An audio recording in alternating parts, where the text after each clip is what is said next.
Yang record siapa?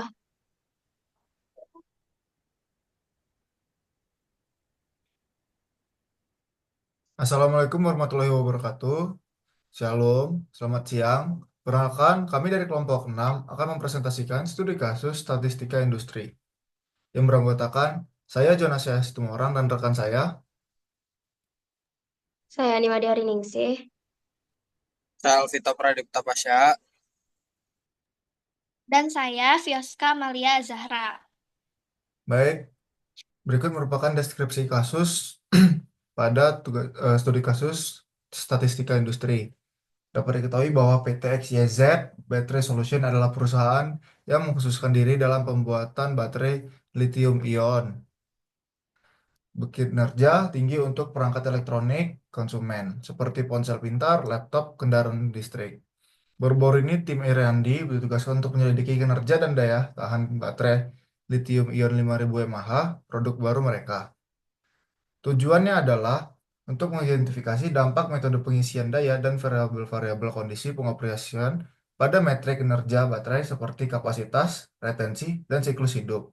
Selama ini, perusahaan mengamati berdasarkan laporan pelanggan bahwa terdapat keragaman masa pakai berdasarkan praktik pengisian daya dan kondisi lingkungan yang berbeda. Pihak perusahaan melakukan pengujian sekaligus pengumpulan data untuk beberapa parameter pada setiap baterai lithium-ion 5000 mAh sebagai berikut. A. Capacity retention. Persentase kapasitas asli yang dipertahankan setelah siklus 500 pengisian dan pengosongan. B. Cycle life atau siklus. Jumlah siklus hingga kapasitas baterai turun di bawah 80% dari nilai aslinya.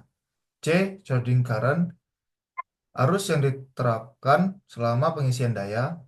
D. Operating temperature. Suhu lingkungan selama pengisian dan pengosongan daya. E. Discharge rate. Laju pengosongan daya pada baterai.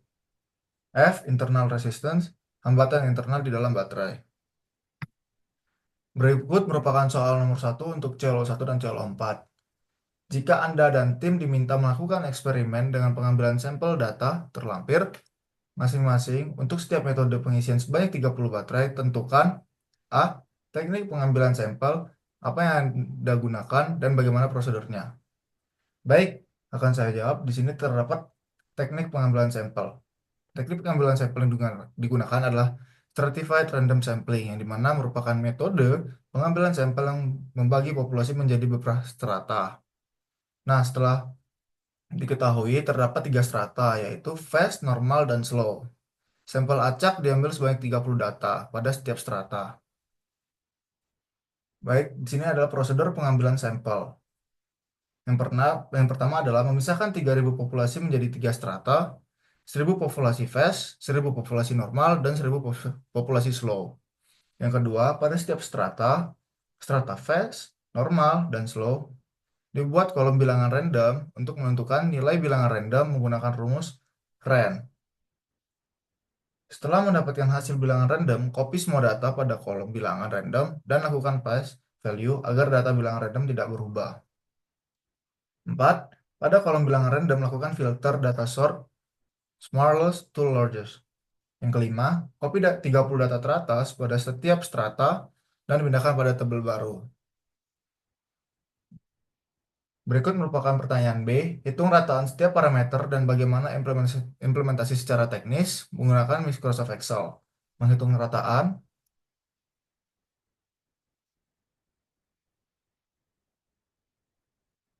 Baik, di sini terdapat yang pertama adalah data-data yang dikumpulkan sebanyak 3000 data, terdiri dari fast, normal, dan slow. Dan telah dilakukan paste value dan range untuk mendapatkan 30 teratas. Oke, selanjutnya kita pisahkan 30 data tersebut pada setiap bagian-bagiannya. Di sini pada bagian fast yang pertama, kita untuk menghitung rata-rata pada nilai capacity retention didapatkan nilai sebesar 85,21. Nilai ini didapatkan dengan merata-ratakan nilai pada setiap 30 data. Di sini didapatkan juga cycle life sebesar 434,4, charging current-nya terdapat 3,95, operation temperature 43,5, discharge rate sebesar 1,28, internal resistance sebesar 20,24. Berikut merupakan untuk pada bagian normal.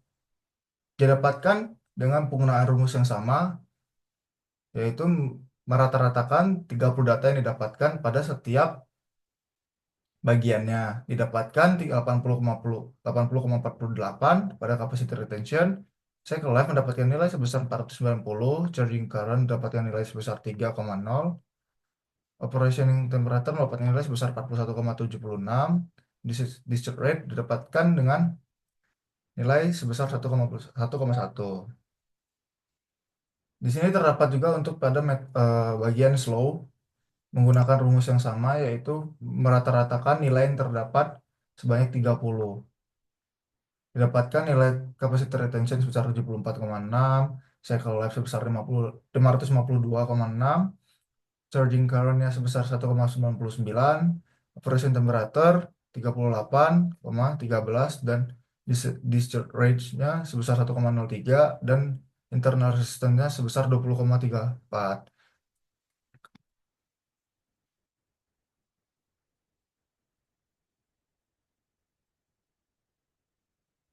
Berikut merupakan hasil dari perhitungan yang kami dapatkan, yaitu adalah average phase pada setiap parameter, average normal pada setiap parameter, dan average slope pada setiap parameter. Sekian penjelasan mengenai soal nomor 1 untuk CLO1 dan CLO4. Selanjutnya akan dilanjutkan oleh teman saya, Vioska. Baik, untuk yang selanjutnya saya akan menjelaskan soal nomor 2. Di sini saya akan izin share screen terlebih dahulu.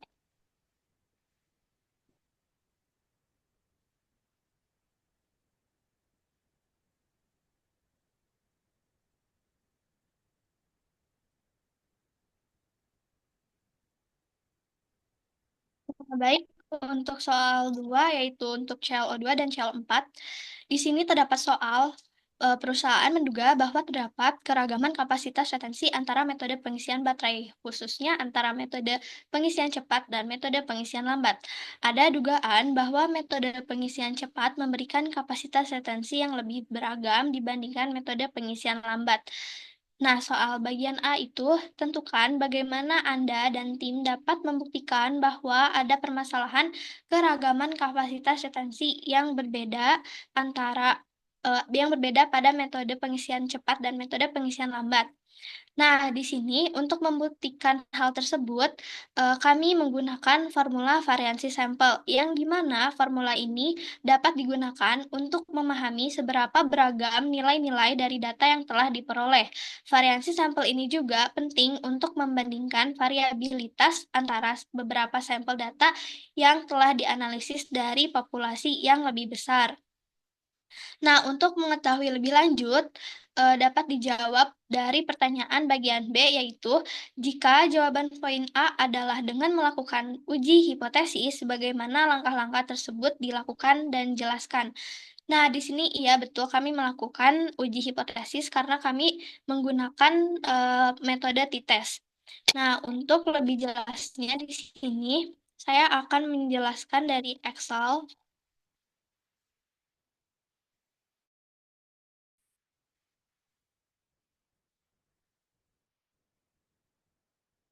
Nah, baik.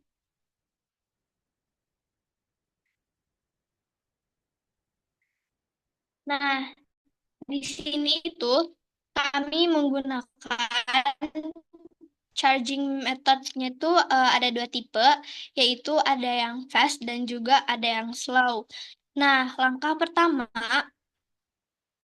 setelah di-copy 30 sampel antara fast dan slow, di sini kami menggunakan rumus atau formula VAR-S atau variansi sampel. Di sini pertama untuk yang fast. Nah, di sini kita memblok semua data pada capacity retention seperti ini. Nah, lalu didapat nilainya 3,46376137. Nah, lalu sama halnya seperti yang metode slow, di sini juga menggunakan rumus VARS atau variansi sampel. Nah, di sini kita juga blok yang capacity retention, sehingga mendapatkan nilai 6,51181883812. Nah, em, karena kita membandingkan dua.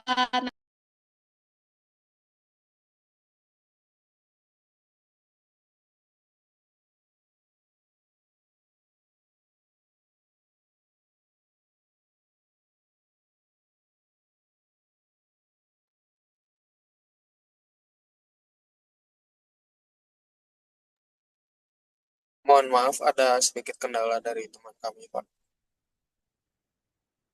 Mohon maaf, ada sedikit kendala jaringan.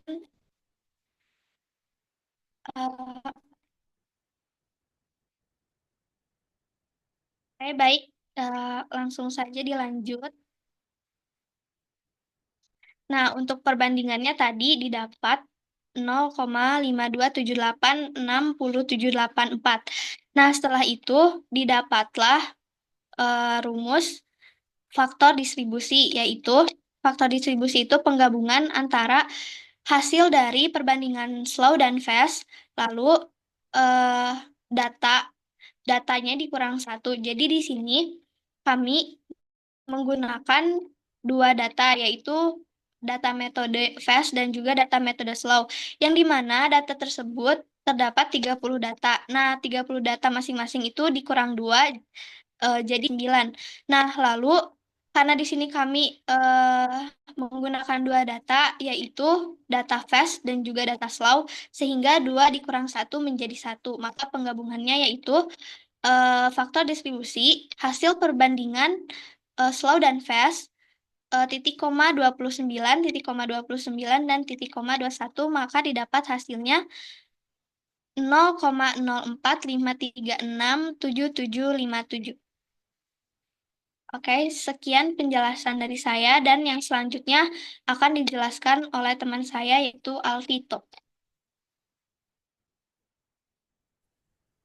Baik, untuk nomor 3 diberikan sebuah studi kasus. Jika pihak perusahaan ingin membuktikan bahwa metode pengisian baterai memberikan pengaruh terhadap kapasitas retensi baterai setelah 500 siklus pengisian dan pengosongan. Di sini diberi petunjuk bahwa yang diambil 5 sampai 10 data. Kelompok kami mengambil sejumlah 6 data. Setelah diambil 6 data, kapasitas retention metode slow, normal, dan phase dari hasil uji ANOVA single factor diperoleh nilai p-value 8,1708 lebih besar dari alfa 5% atau 0,05 yang artinya tidak tolak H0. Oleh karena itu, dapat disimpulkan bahwa tidak ada bukti yang cukup untuk menyatakan metode pengisian mempengaruhi kapasitas retensi. Untuk langkah-langkahnya sebagai berikut. Ke Excel sheet.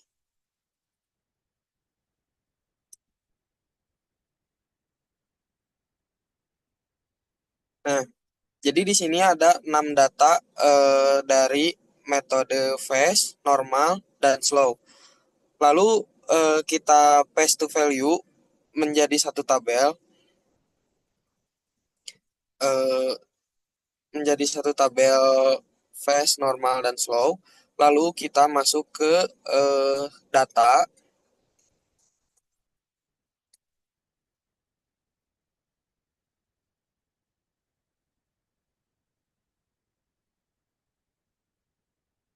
Setelah masuk ke data, kita masukkan ke data analisis.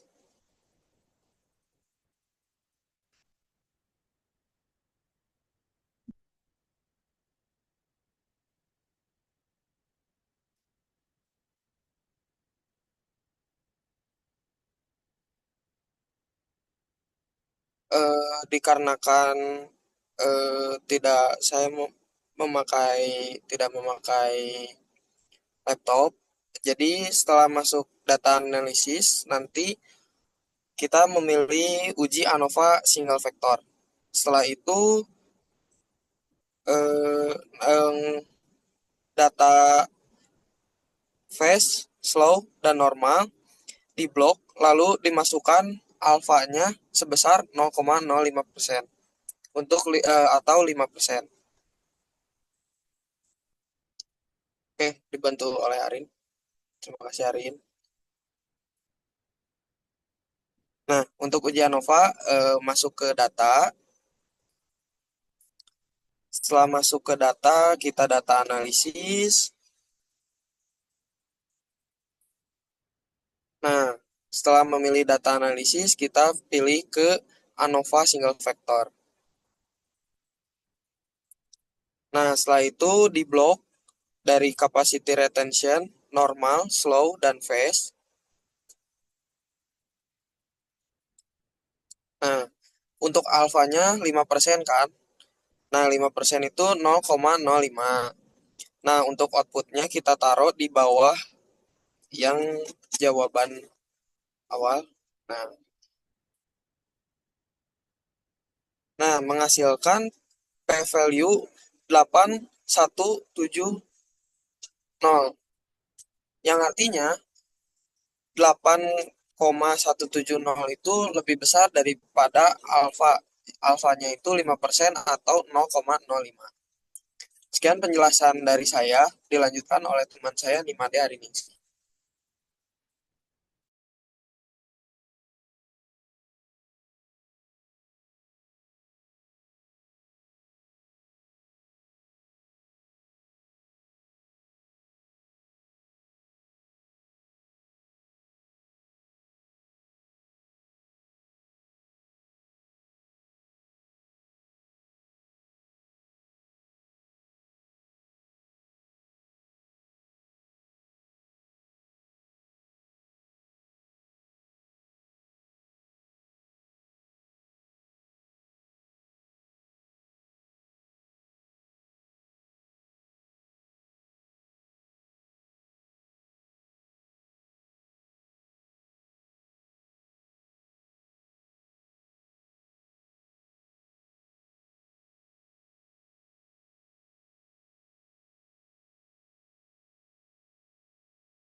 Oke, untuk yang selanjutnya yaitu Celo 3 dan Celo 4.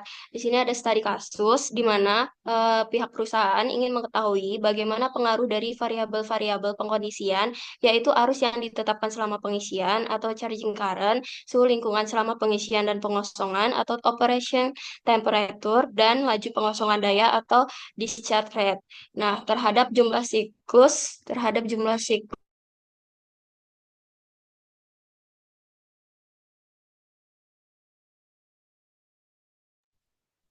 Maaf, ada kendala terhadap jumlah siklus hingga kapasitas baterai turun di bawah 80% atau cycle life. Di sini tentukan bagaimana Anda dan tim dapat membuktikan bahwa ada pengaruh dari variabel-variabel kondisi pengoperasian baterai terhadap jumlah siklus baterai hingga kapasitas baterai turun di bawah 80%. Nah, di sini kami menggunakan metode regression yang digunakan untuk mengetahui bagaimana pengaruh dari variabel-variabel pengondisian dari jumlah siklus hingga kapasitas baterai turun di bawah 80%. Teknik ini membantu mengevaluasi sejauh mana variabel-variabel pengkondisian atau charging current, suhu lingkungan selama pengisian dan pengosongan atau operation temperature, dan laju pengosongan daya atau discharge rate, dan yang memengaruhi jumlah cycle life atau variabel independennya sendiri. Dengan metode regresi diperoleh bagaimana perubahan dalam variabel pengkondisian seperti suhu pengisian, terus laju yang berdampak pada jumlah siklus yang diperlukan sebelum kapasitas baterai mencapai 80%.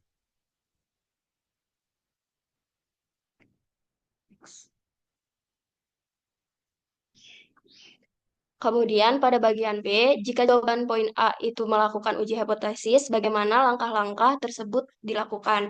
Nah, kita menentukan hipotesis. Nah, hipotesis H0 itu tidak ada pengaruh dari variabel kondisi pengoperasian baterai terhadap jumlah siklus baterai hingga kapasitas baterai turun di bawah 80%. Kemudian H1-nya itu ada pengaruh variabel kondisi pengoperasian baterai terhadap jumlah siklus baterai hingga kapasitas baterai turun di bawah 80%. Kemudian slide selanjutnya.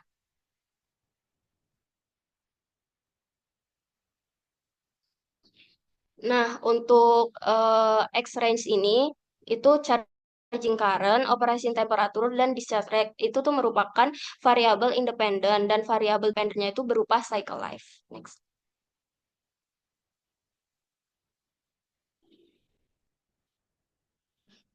Nah, lanjut ke Excel.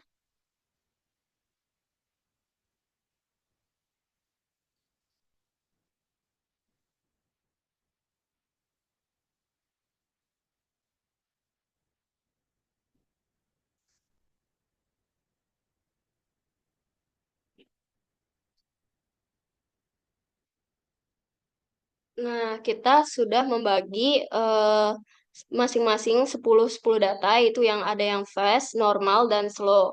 Untuk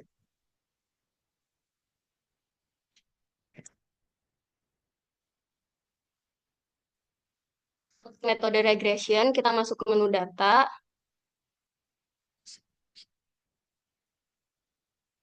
Ini dasar dulu deh. Masuk ke menu data, lalu data analisis. Ke data analisis. Kemudian pilih regression.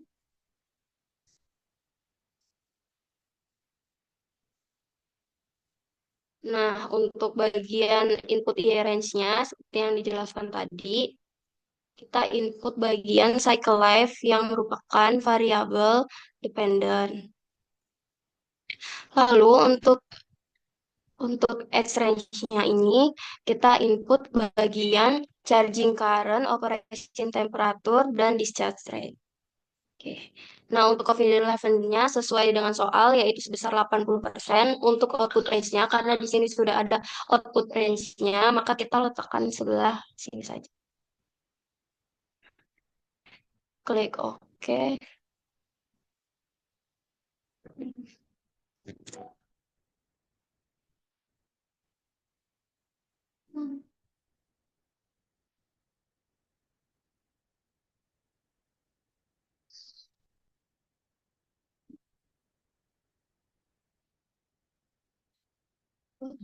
Boleh.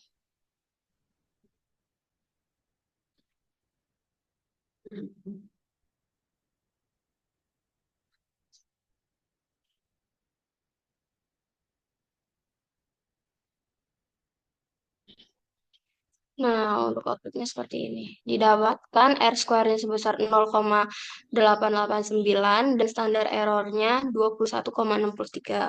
Kemudian untuk selanjutnya sebagai pembanding, di sini ada tambahan yaitu internal resistance.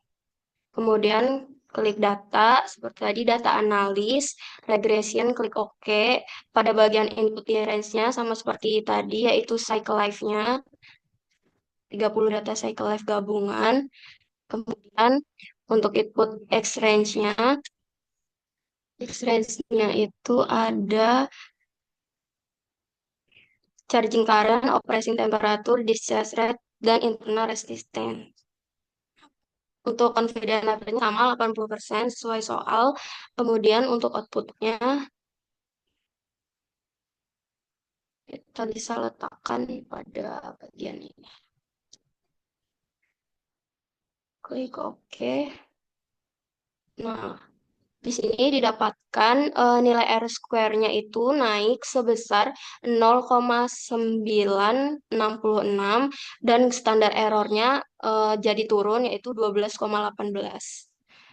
Dengan adanya penambahan internal resistance ini, ada pengaruh yang signifikan terhadap penurunan jumlah kapasitas sebesar 80%.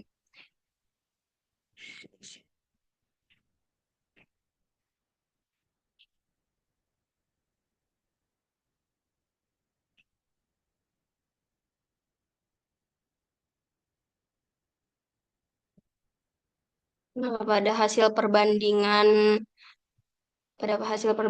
regression menunjukkan bahwa penambahan variabel internal resisten dalam model meningkatkan akurasi analisis pengaruh variabel kondisi pengoperasian terhadap jumlah siklus baterai hingga kapasitas turun di bawah 80%.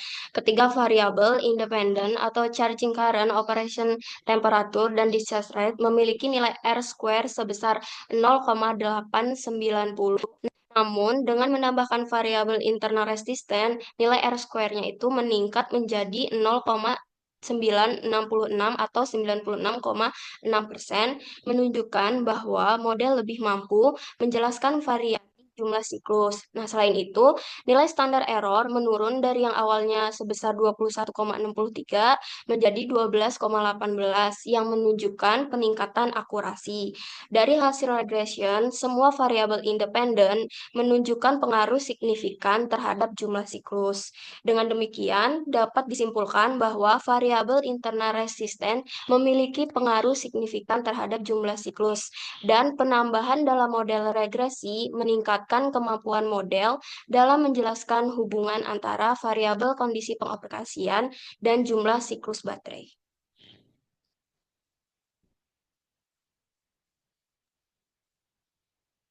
Baik, berikut merupakan hasil presentasi dari kelompok 6 mengenai studi kasus statistika industri.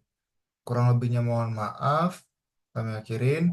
Wassalamualaikum warahmatullahi wabarakatuh. Waalaikumsalam warahmatullahi wabarakatuh. Terima kasih, Pak.